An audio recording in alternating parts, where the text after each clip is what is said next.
dog to me. Their ability to learn, their cognitive skills are amazing. These guys are definitely smart. I think that they're highly intelligent dogs. Talented to the extreme, Airedales have served in both the military and in the White House. I think that they're a gas to watch them run and play, and just the general temperament of these guys is usually really bubbly. They're wonderful dogs. They can be very clownish, but they also can be very good guard dogs. The Airedale belongs to a feisty and energetic group known as Terriers. The Airedale is the largest of the Terriers and can weigh over 60 pounds. That's why they call him the King. Terriers were bred to chase ground animals. The terra in terrier is Latin for earth, and true to their name, Airedales are tenacious hunters on any terrain. That all-around versatility eventually caught the attention of the British Army. During World War I, they bravely served as messengers to transport mail. In the 20s, they became America's most popular breed, making it all the way to the White House as the family dog of the Hardings. Laddie Boy even had his own hand-carved cabinet chair for high-level meetings. And guess how John Wayne got his nickname the Duke? Yep, an Airedale. His boyhood pet was named Little Duke.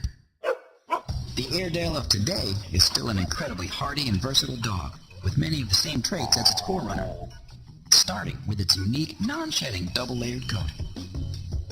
They need to be what's called hand trim, which is removing the dead, bristly coat, and that needs to be done about twice a year for a pet. And if you show the dog, it needs to be done on a lot more regular basis. This top wiry layer covers a soft undercoat, both of which continue to grow like hair. What they do is they actually strip the longest coat out, and it regenerates the hair follicle.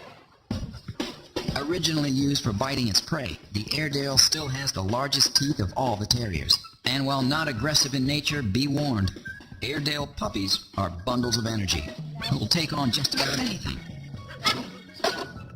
And the third and most remarkable trait of the Airedale is his extreme intelligence. Very, very bright dogs, incredibly intelligent. They learn tasks very quickly, but because of that, they also bore very quickly. Roll over. You're not doing roll over.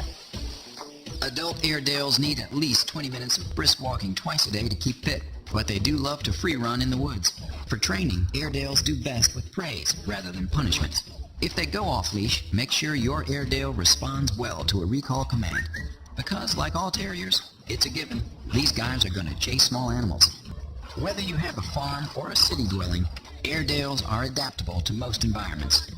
They're great in all environments. If you want to keep them in warm weather, you can strip their coat down tighter. And if you want to keep them in a cooler climate, you can just grow their coat out a little fuller. Like a lot of large breed dogs, they do tend to suffer from bone and joint issues such as hip dysplasia. Grooming the Airedale can be time-consuming, but that time brings you closer with your dog. Finally, the Airedale Terrier loves to be part of a family, but because they're strong-willed, they need to be reminded who's boss. Airedales are adaptable, have few health problems, require regular and extensive grooming, need firm training, and make a great family pet.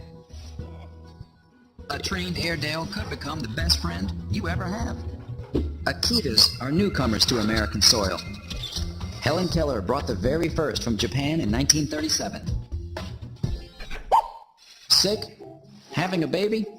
In Japan, you wouldn't get these. You'd get this, a tiny Akita statue symbolizing health and well-being. In ancient Japan, Akitas were so highly regarded that only the ruling class was allowed to own them. They got fancy collars and the finest cuisine the royals had to offer. They are incredibly beautiful. They really are. Akitas are amazing. They're tough dogs. They're athletic and they're determined, and they would take a bullet for you. But these days in the U.S., owning an Akita is more likely to raise your insurance rates than your status. Yep, just like the Pit Bull and the Rottweiler, the Akita is listed as high risk for biting and aggression by insurance companies. This is a dog that's very territorial, very protective, and is not going to be interested in sharing its space and sharing its time with too many other animals. That's because Akitas are one of the most primitive dogs on the planet, still very closely linked to the wolf. The Akita originated centuries ago in Japan, in the harsh, cold snow country of the Akita Prefecture. This is a dog built for rugged trekking in polar environments. Its long legs and buff musculature allow it to climb steep mountains in deep snow. Akitas are members of the Spitz or Nordic dog family, known for fluffy, tightly curled tails, alert, fully pricked ears, and their plush fur. Those double coats consist of a coarse, weatherproof outer layer and a dense, soft and woolly undercoat. In fact, the breed faced extinction in World War II when they were killed for their pelts, which lined the coats of Japanese soldiers. In America, Akitas come in virtually any color and in 3 coat patterns: solid, a tiger stripe pattern called brindle, and pinto, which is mostly white with sharply defined patches. These are not small dogs. The Akitas are very, very strong dogs. But for the right person, it's an amazing dog. It's just a companion for life.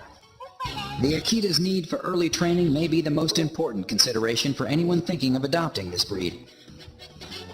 These dogs are very big and strong and have the ability to hurt you. So you want to establish the relationship that you're going to have very early on with these guys so that once they do get to their full size, they understand to follow you and not try and lead. When it comes to their living space, unless you've put in the time and effort to socialize your Akita, they should not live in apartments or condos.